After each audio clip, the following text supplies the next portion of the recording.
देखो, हम कह रहे थे, हमने शुरू सबसे पहले पार्टिकल की मोशन अलोंग स्ट्रेट लाइन देखी, ठीक है। फिर हमने क्या कहा कि ऐसी सभी मोशन सिर्फ एक लाइन में नहीं हो सकती है, प्लेन में भी होगी। तो प्लेन में मोशन देख ली, प्रोजेक्टाइल मोशन, वेक्टर्स, ये सब पार्ट देखा। ये दोनों पार्ट पढ़ते वक्त हमने मोशन को स्टडी किया। मोशन किसके कारण हो रही है, कौन है जो ये मोशन करा रहा है, ऐसे फोर्स को पिक्चर में नहीं लाया। इस पार्ट को कहते हैं काइनेमैटिक्स, ठीक है। Study of motion without considering force responsible for it. फिर हमने देखा कि चलो, जिस फोर्स के कारण मोशन होती है उस फोर्स को जरा अच्छे से समझ लेते हैं, ठीक है। फिर हमने कहा ये फोर्स एंड मोशन डिस्प्लेसमेंट, इसका कॉम्बिनेशन वर्क होता है, इसके लिए एनर्जी लगती है। और फिर रेट ऑफ डूइंग वर्क या रेट ऑफ एनर्जी कंजम्पशन, ये पावर होता है, इसको समझ लिया, ठीक है। Through out all this part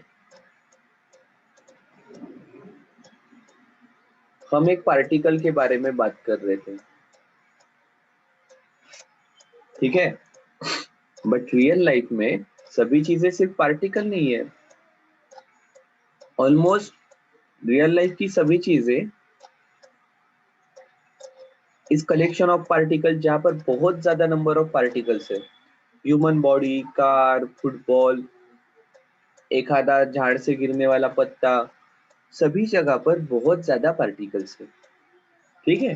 so अभी हमें जरूरत पड़ी है कि ऐसे रियल लाइफ की तरफ अगर जाना है तो ये पार्टिकल्स की सिस्टम कैसी बनती है, हमने जो पार्ट पढ़ा है वो इसको कैसे अप्लाई करना, ये समझना।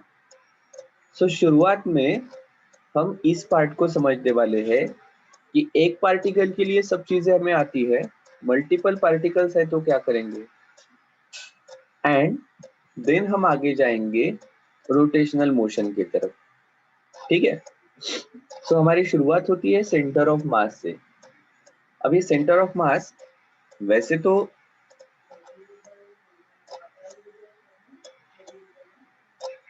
इसके पहले नहीं पढ़ा है, बट आप इसे बचपन से यूज करते हो। हमारे स्कूल में जब एग्जाम होती है, हमारे पास राइटिंग पैड होता है। इस राइटिंग पैड को कुछ लोग घुमाते हैं एक उंगली पर सपोर्ट करके। तो आप उंगली कहाँ पर लगाते हो, इसको सपोर्ट कहाँ पर करते हो, सेंटर। यहाँ पर करते हो या यहाँ पर बीच में करते हो? एक, सेंटर। क्यों करते हो? सर ते बॅलन्स राहिलं पाहिजे म्हणून. यही सेंटर ऑफ मास है। आपने क्या किया, आपने इस पूरे राइटिंग पैड को, रजिस्टर को कौन से पॉइंट पर सिचुएटेड हो सकता है सो दैट उसका पूरा वेट बैलेंस हो जाए, ये देखा, और बिल्कुल उस पॉइंट पर सपोर्ट किया, ठीक है। सो अब इसे सेंटर ऑफ ग्रेविटी भी कहते हैं, बट हम इसे सेंटर ऑफ मास के थ्रू ज्यादा अच्छे से समझेंगे, ठीक है। तो ये पार्ट अपन बचपन से कर रहे हैं। अब में से कुछ लोग इस प्रकार से फुटबॉल घुमाते होंगे हाथ पर, ठीक है। बहुत सारी अलग अलग चीजें अपन बैलेंस करते हैं, तो वहां पर ये सेंटर ऑफ मास का कंसेप्ट आ जाता है, ठीक है। फिर ये तो ध्यान में आ गया कि बॉडी बॉडी का पूरा मास कहाँ पर सिचुएटेड है, ये ध्यान में आ गया। तो फिर इसकी मोशन कैसे होगी, इसको समझना पड़ेगा। फिर ऐसे सभी सिस्टम का लीनियर मोमेंटम क्या है, हमारा एक पार्टिकल का लीनियर मोमेंटम होता है छोटा p equal to mass into velocity, unit रहेगा KG metre per second. Force apply करने से लीनियर मोमेंटम चेंज होता है, और F equal to delta P by delta T, ये हमने न्यूटन्स लॉज ऑफ मोशन में पढ़ा है। तो ये सिस्टम ऑफ पार्टिकल्स का देखेंगे। फिर हम वेक्टर प्रोडक्ट को पहले समझ लेंगे। अब ये पार्ट हमने ऑलरेडी पढ़ा है, बट और एक बार रिवाइज करेंगे, क्योंकि ये नेक्स्ट पार्ट जो हमने सर्कुलर मोशन में पढ़ा था, angular velocity and linear velocity, ये दोनों वेक्टर क्वांटिटीज है। ठीक है, सो वेक्टर प्रोडक्ट को रिवाइज करके इनकी डायरेक्शन, इसके बारे में अपन बात करेंगे। फिर अब देखो, हमने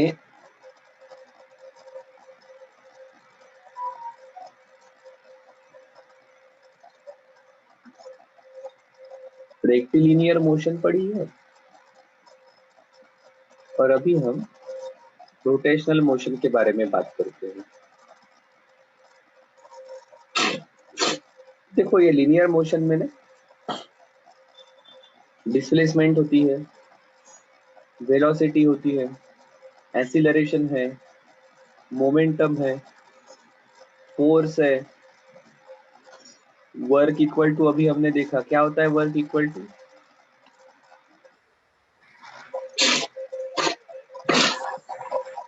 तो बिल्कुल जैसे ये लीनियर डिस्प्लेसमेंट है, वैसे यहाँ पर हमने एंगुलर डिस्प्लेसमेंट थीटा ये सर्कुलर मोशन में पढ़ा है। लीनियर वेलोसिटी जैसी होती है, वैसे यहाँ पर एंगुलर वेलोसिटी ओमेगा होती है। जैसे यहाँ पर एक्सीलरेशन होता है, वैसे यहाँ पर एंगुलर एक्सीलरेशन अल्फा होता है। क्या ये पार्ट हमने पढ़ा है? सर्कुलर मोशन में थ्रू वेक्टर्स हमने एक्सीलरेशन तक गए थे। एक आधा पार्टिकल सर्कुलर मोशन में है तो उसका एक्सीलरेशन कितना होता है, इसका डेरिवेशन हमने वेक्टर फॉर्म में किया है। ठीक है, देन देयर इज मोमेंटम, तो यहाँ पर भी एंगुलर मोमेंटम होता है।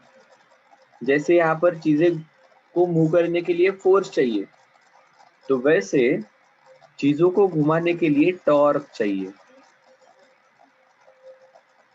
जैसे यहाँ पर वर्क होता है, वैसे ही यहाँ पर भी वर्क होगा, सिर्फ फोर्स की जगह कौन है? टॉर्क, एंड डिस्प्लेसमेंट की जगह कौन है? थीटा। ठीक है, फिर जैसे यहाँ पर मास होता है which is measure of inertia, वैसे यहाँ पर आई होता है, मोमेंट ऑफ इनर्शिया।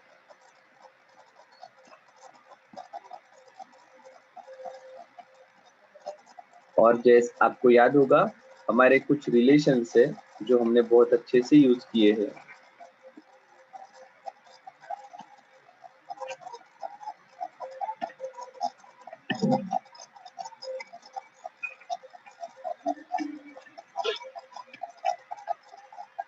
वैसे के वैसे, अब v के जगह इधर कौन है?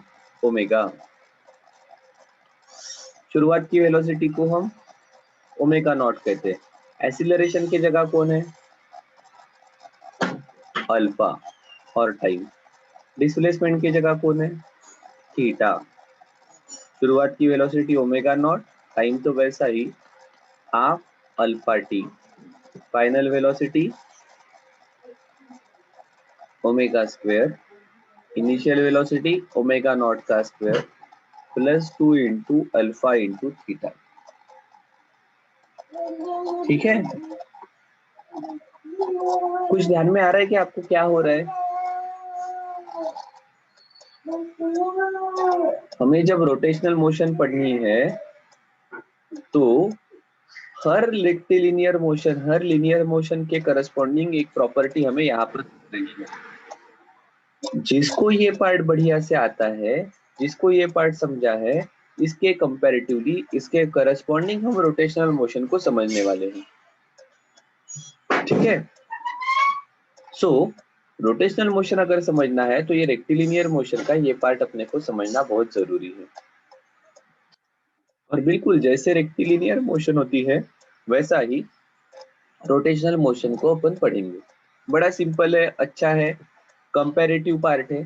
इसको अगर पढ़ते हैं, इसको अगर अच्छे से आता है ये पार्ट, तो ये पार्ट अपने को आने ही वाला है। ठीक है, सो इस प्रकार से हम टॉर्क एंड एंगुलर मोमेंटम, ये रोटेशनल मोशन की प्रॉपर्टी के बारे में बात करेंगे। फिर एक सिंगल पार्टिकल का इक्विलिब्रियम हमने देखा है। क्या कहा था इक्विलिब्रियम के प्रॉब्लम करते वक्त?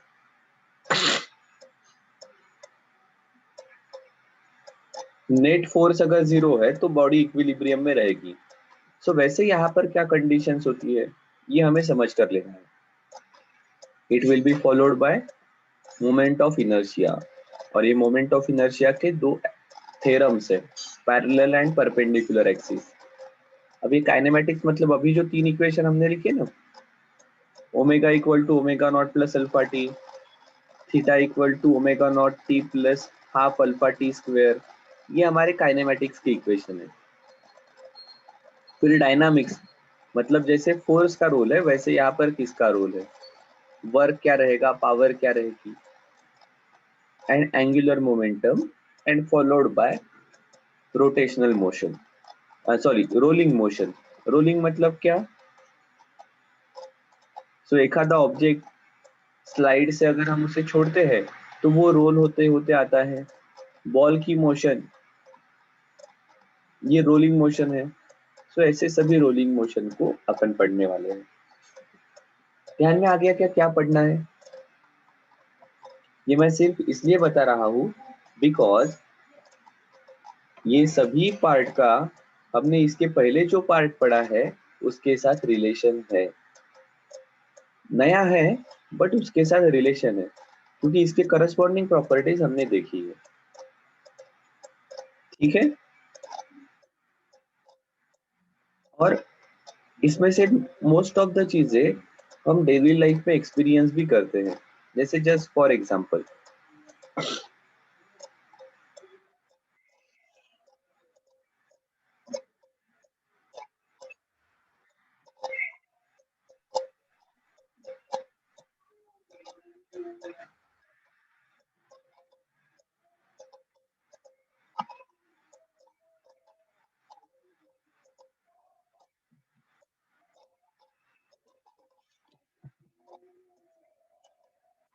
ये अपने घर का दरवाजा है. ठीक है. इसे अगर अपने को खोलना होगा तो कहाँ पर सपोर्ट देना पड़ेगा, कहाँ पर फोर्स लगाने से दरवाजा आसानी से खुलेगा, एट पॉइंट ए, बी, या एट पॉइंट सी. सी. खोलना है या बंद करना है, कहाँ पर,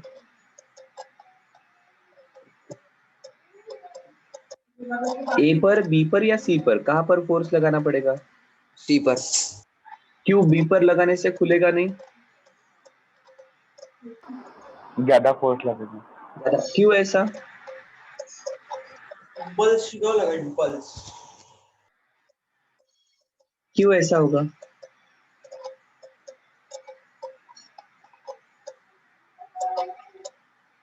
हमने खोला है, हमने ये एक्सपीरियंस भी किया है, बट ऐसा क्यों कि वही दरवाजा है, उसका मास भी उतना ही है, उसे खोलते वक्त ए पर हमें ज्यादा फोर्स लगाना पड़ता है, बी पर कम लगाना पड़ता है, सी पर सबसे कम लगाना पड़ता है. हमने ये भी एक्सपीरियंस किया होगा, ये गाड़ी का चक्का है, ऐसे इसको नट रहेंगे, इनको खोलना है तो ये अपने सिंपल उंगली से नहीं खुलेगा, हमें क्या लेना पड़ता है,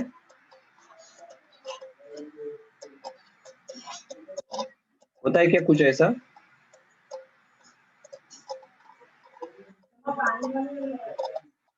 पाना वापरतो का आपण उघडायला स्पॅनर.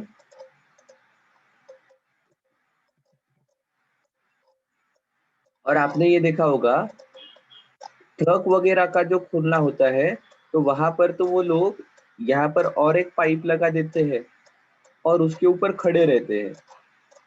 अब सिंपल उंगली से यहाँ पर इसे खोला, हाथ से फोर्स लगाने से तो नहीं खुलता है, स्पैनर से खुलता है, या इस प्रकार से इसको और बड़ा करने से ये खुल जाता है, ऐसा क्यों.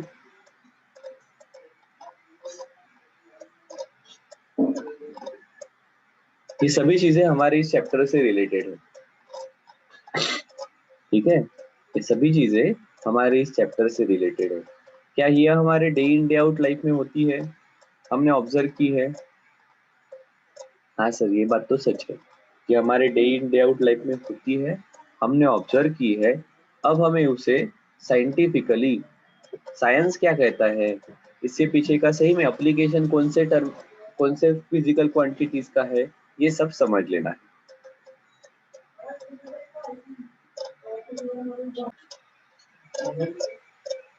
मुझे आप बताने वाले हो what is rigid body.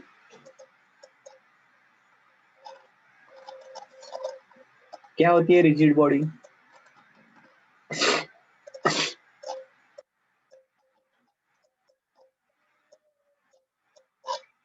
Word सुना है क्या रिजिड बॉडी?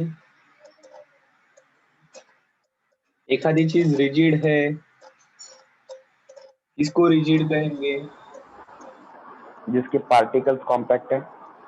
जिसके पार्टिकल कॉम्पैक्ट है, मतलब example, for example metal. Metals. So steel की वायर आएगी क्या यहाँ पर?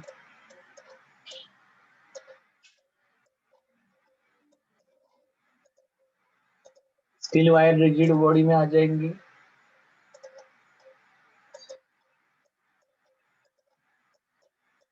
आपका किताब, नोटबुक, ये रिजिड बॉडी में आएगा।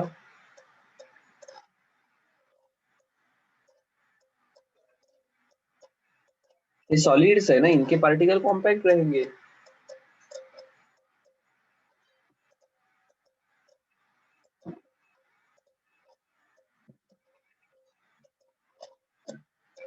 और कोई बताएगा व्हाट इज रिजिड बॉडी? हम वर्ड तो यूज करते हैं, हमें समझना है सिर्फ, बाकी कुछ नहीं।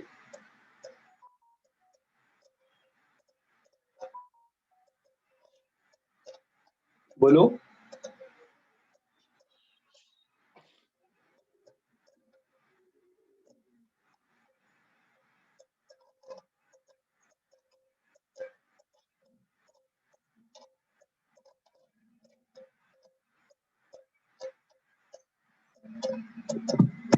अरे रिजिड बॉडी, जो भी पता है, जो भी लगता है बताइए ना।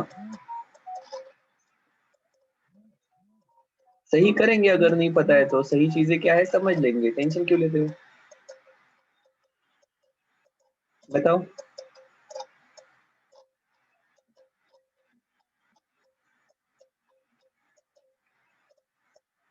ओके, क्या ह्यूमन बॉडी रिजिड बॉडी है? Yes. Okay, human body rigid body है। देखो अब मैं एक काम करता हूँ, रिजिड बॉडी की डेफिनेशन लिखता हूँ, फिर आप मुझे रिजिड बॉडी के एग्जाम्पल बताओ, और कौन रिजिड बॉडी में आएगा कौन नहीं ये बताओ।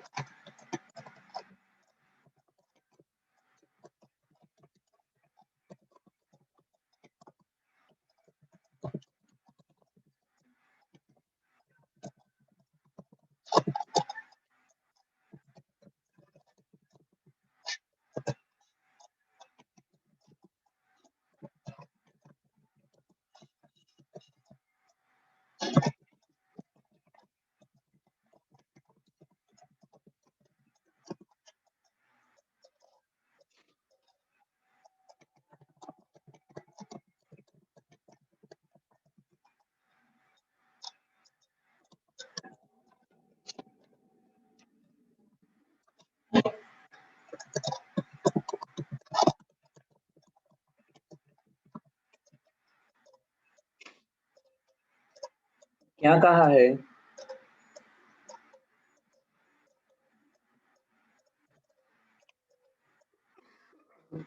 Ideally, a rigid body is a body with a perfectly definite and unchanging shape, जिसका shape change नहीं होता है and perfect है। The distance between all pair of particles of such body do not change। कोई भी दो particle consider करो, दो पार्टिकल के बीच का डिस्टेंस कभी भी चेंज नहीं होने वाला है।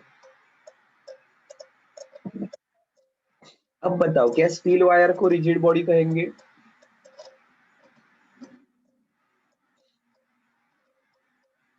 नहीं सर, स्टील वायर का शेप चेंज होता है। नोटबुक का शेप, वो तो हम सर बैठे बैठे ही चेंज करते हैं। ह्यूमन बॉडी, ह्यूमन बॉडी को रिजिड बॉडी कहेंगे।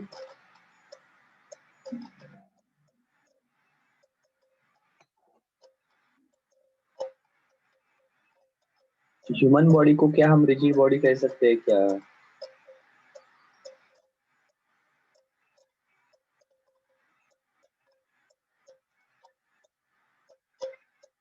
ये रिजिड बॉडी है?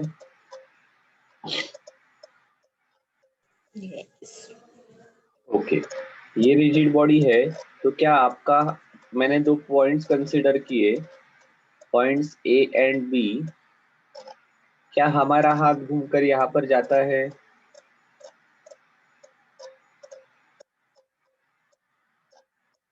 जाता है क्या?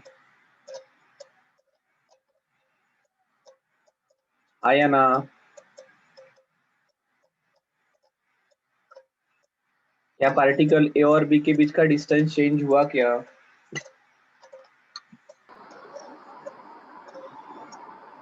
क्या ह्यूमन बॉडी रिजिड बॉडी है? No sir. नहीं है। एक्चुअली हम चाहते हैं हमारी बॉडी रिजिड ना रहे, वो फ्लेक्सिबल रहने के लिए मेहनत करते हैं। ठीक है, तो human body is not rigid body. फिर रिजिड बॉडी के एग्जांपल में क्या आ जाएंगे? आपका प्लास्टिक का बॉल, आपके मेटल के ऑब्जेक्ट्स, आपका मोबाइल, मोबाइल का शेप चेंज होता है? नहीं। हाँ, अब वो आप नए आए हुए, वो स्क्रीन डिटैच होती है वगैरह वाले, वो फोन छोड़ दो, अपने नॉर्मल फोन का शेप चेंज नहीं होता है। सो हमारी ये बॉडी रिजिड बॉडी रहेगी। सही है। हमारे घर की wall, that is a rigid body. Wall का शेप चेंज नहीं होता है, अपने घर का शेप चेंज नहीं होता है। अच्छे अपने रसोई में जो यूज होते हैं, अच्छे क्वालिटी के चमचे, क्योंकि कुछ स्पून ऐसे होते हैं, कुछ चम्मच ऐसे होते हैं जिनका शेप चेंज होता है, पर बाकी सब्जी वगैरह करने के जो चम्मच होते हैं वो उनका शेप चेंज नहीं होता है। ठीक है, so such kind of bodies are rigid body. ठीक है, आया क्या ध्यान में? Yes sir. ओके, बहुत बढ़िया। अगर ये पार्ट ध्यान में आ गया तो आप मुझे और दो तीन चीजें बताओ।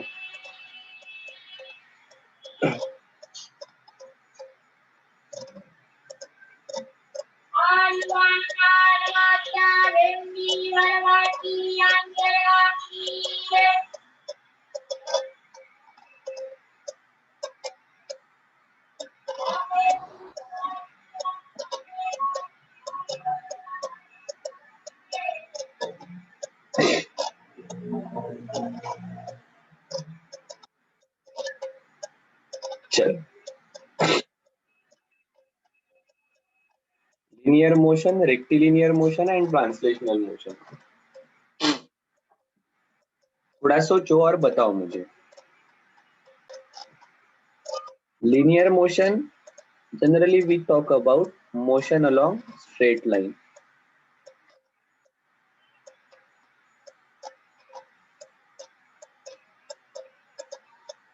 ठीक है,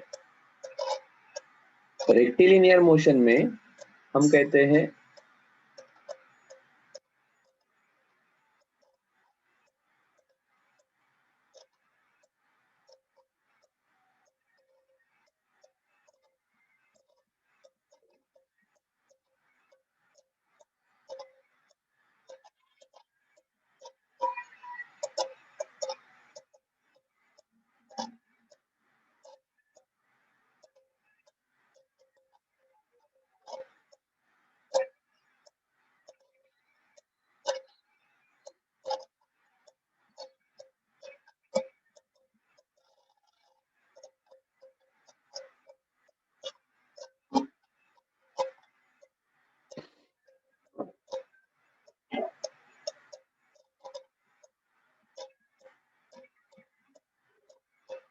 ठीक है, linear motion, motion along straight line, same नहीं, स्ट्रेट लाइन।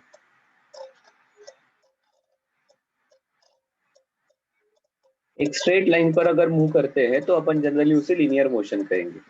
रेक्टिलिनियर किसे कहेंगे? Motion in which all particles of body move in parallel line. ठीक है। ट्रांसलेशन किसे कहेंगे? किसी एक समय पर at given instant all particles of body have same velocity, not necessarily उनको एक लाइन में ही मूव होना है, जो ऊपर और नीचे कंसिडर करना है, ठीक है। सो फॉर एग्जाम्पल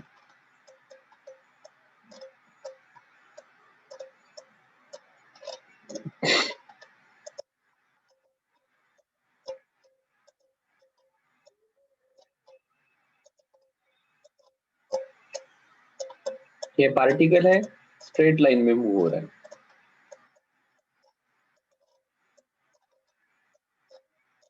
ये ऑब्जेक्ट है कोई, यहाँ पर ये दोनों पार्टिकल्स है, तीसरा पार्टिकल हो सकता है,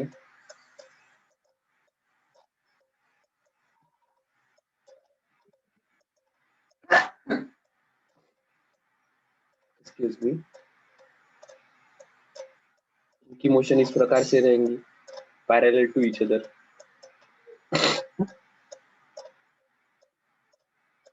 कोई कंडीशन ऐसी भी हो सकती है,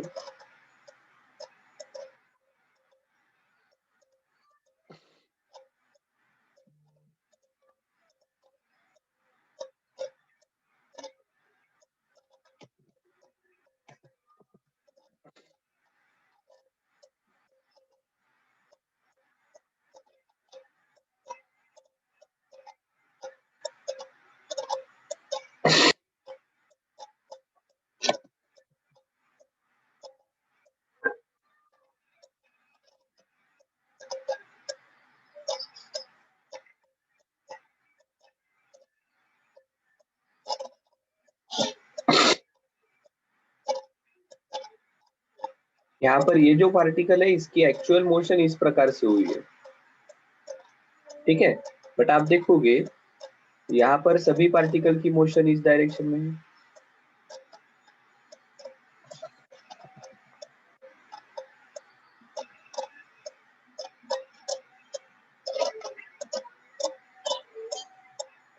यहाँ पर सभी पार्टिकल की मोशन इधर है,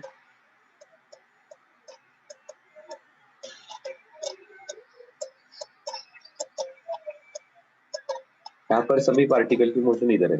तो कोई भी गिवन इंस्टेंट पर अगर मैं देखता हूँ तो क्या सभी पार्टिकल की मोशन सेम है, सेम डायरेक्शन में है, सेम मैग्नीट्यूड में है? हाँ सर। क्या ये स्ट्रेट लाइन में मूव हो रहा है? नहीं सर, ठीक है। तो इसे आप ट्रांसलेशनल मोशन कह सकते हो, सही है क्या? क्या मेरी बात ध्यान में आ रही है? तीनों में का डिफरेंस ध्यान में आ रहा है? ठीक है। तो देखो अगर ऐसा है तो हम डिफाइन करते हैं,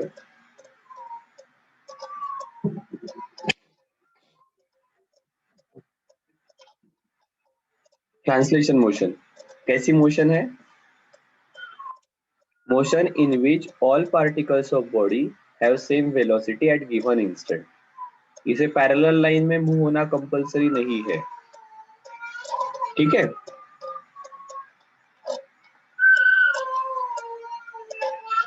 चलो अगर ये ध्यान में आ गया तो हम और थोड़ा आगे जाते हैं और एक मोशन के बारे में बात करेंगे।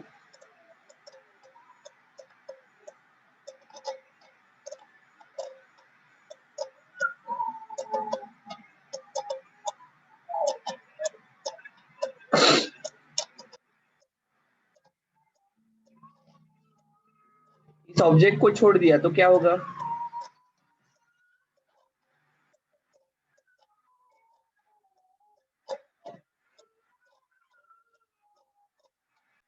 बताओ, इस ऑब्जेक्ट को छोड़ा तो क्या होगा?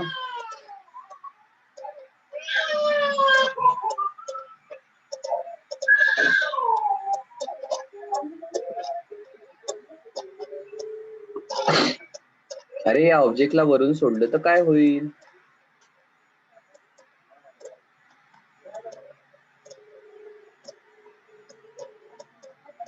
क्या होगा इस ऑब्जेक्ट को ऊपर से छोड़ा तो?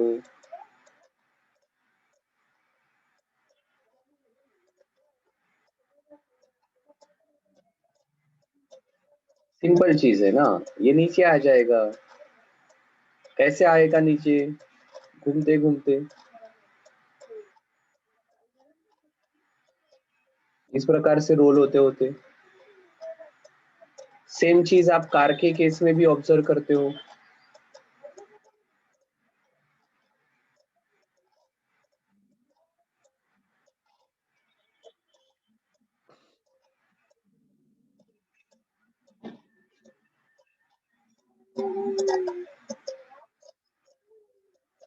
देखो, ये जो गाड़ी का चक्का रहेगा,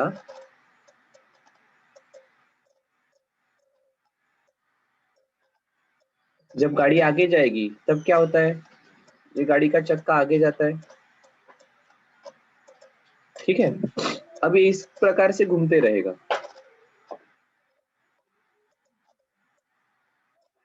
सही है।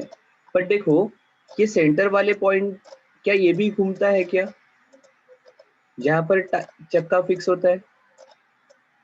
नहीं, ये सेंटर वाले पॉइंट की मोशन बिल्कुल स्ट्रेट लाइन में रहती है ऐसे, वो गोल गोल नहीं घूमता है। वैसे ही यहाँ पर होगा कि इसके जो ये सेंटर है, ये सेंटर सीधा सीधा नीचे आने वाला है, ठीक है। बट ये सेंटर के सिवा जो पॉइंट है,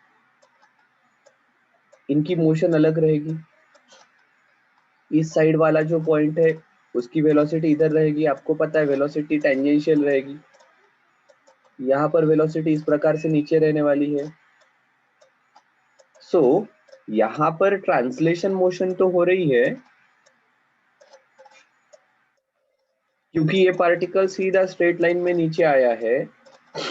बट ट्रांसलेशन के साथ कुछ और भी है। ये कुछ और क्या है? ये दूसरी मोशन कौन सी है? इसे समझना है तो एक काम करते हैं, इस बॉडी का एक पॉइंट फिक्स कर देते हैं। इस बॉडी का एक पॉइंट फिक्स कर देंगे।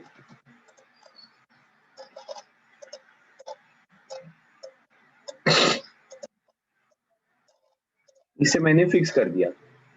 अब क्या पॉसिबल है इसका? अगर इस प्रकार से ये पॉइंट फिक्स कर दिया, तो there is only one motion possible, ये इस प्रकार से घूमते रहेगा,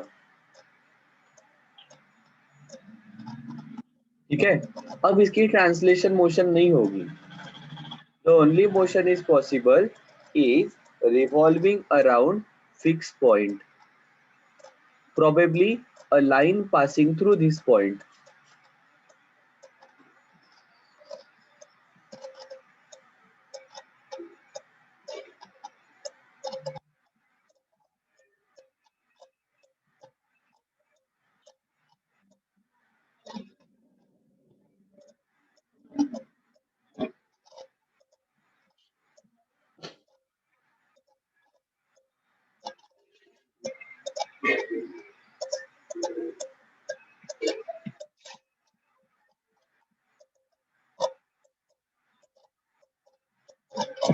सही है।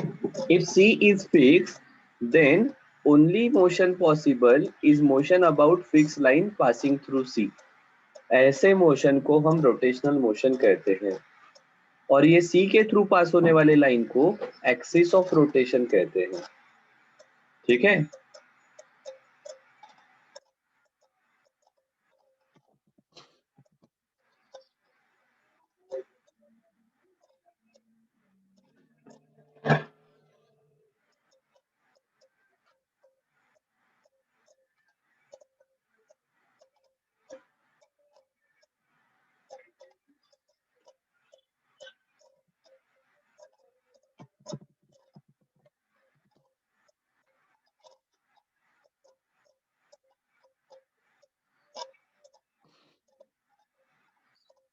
Is called as axis of rotation,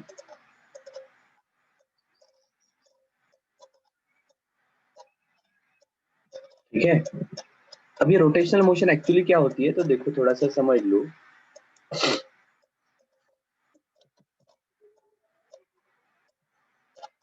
इस प्रकार की अगर कोई बॉडी है और ये हमने फिक्स कर दिया है, ठीक है।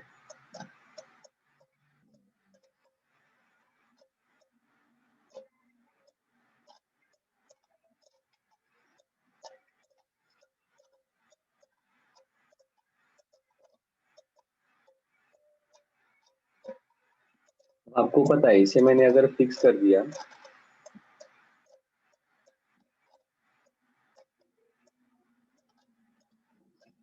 तो ये बॉडी के जो डिफरेंट डिफरेंट पार्टिकल्स है,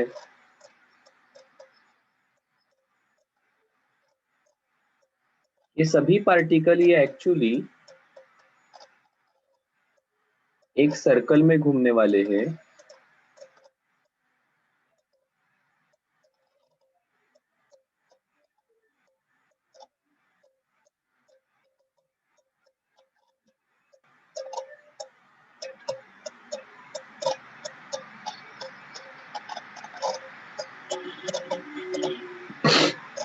These all points P1, P2, P3, P4,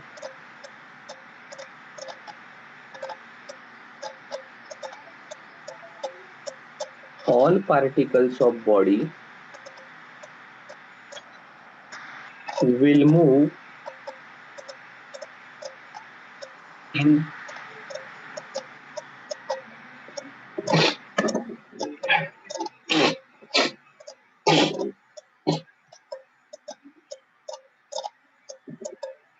circle which lies in plane perpendicular to axis of rotation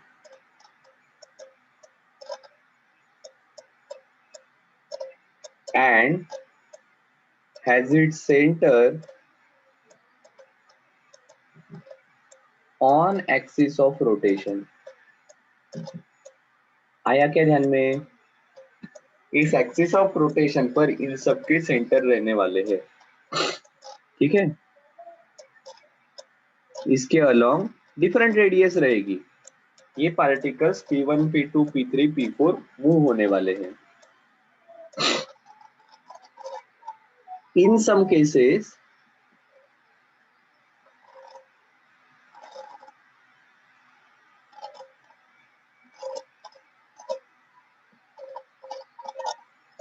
not the complete axis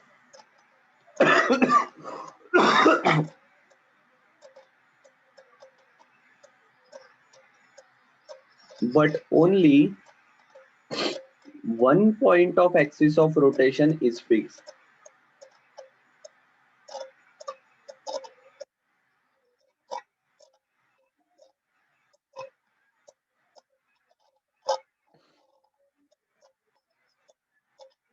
This moment of axis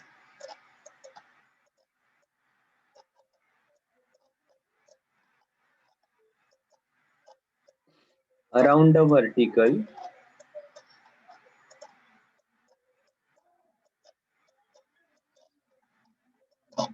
is called as precision।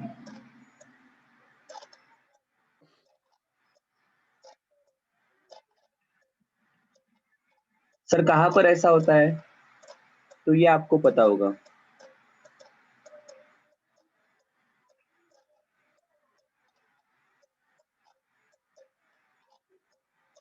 आया है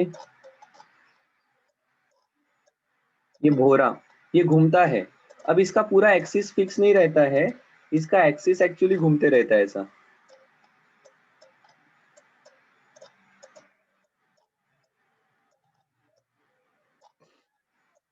होता है ऐसा शायद से। और एक चीज है जो अपन देखते हैं डेली लाइफ में,